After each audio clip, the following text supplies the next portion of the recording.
I first saw it all work for the 2005 Venice Biennale, and that was my first year of university.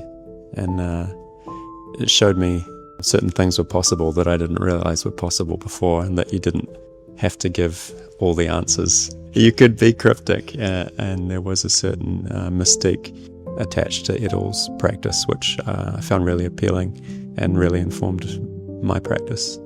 Michael brokered the introduction, and we thought it would be a really interesting project to work together and see if we could work together and how we would work together.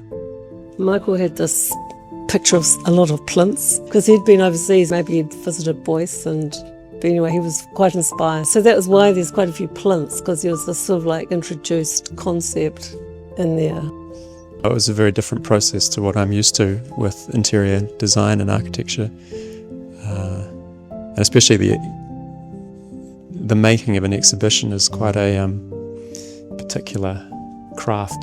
The room is a reconstruction in some way of Freud's office, whereby you enter in behind the chair, like his patients were sitting in the daybed, often behind his chair while they were being analysed.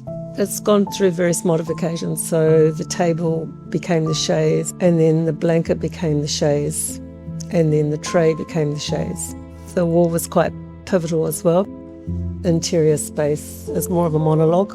I think the wall also helped us to create two psychological spaces in the show, one that was more open and more to do with sort of analysis, and another that was more chaotic, like a psychosphere.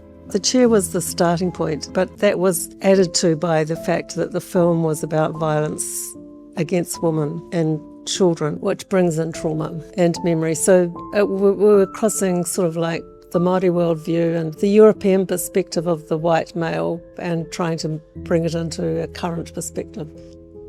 The rammed earth was like the theme of landscape really, it was as if it was a witness to memory and trauma. That particular sample was from a project that my studio worked on with Ngāti Whātua Ōrākei, tracing their migration route from Kaipara down to their current location in Ōkahu Bay.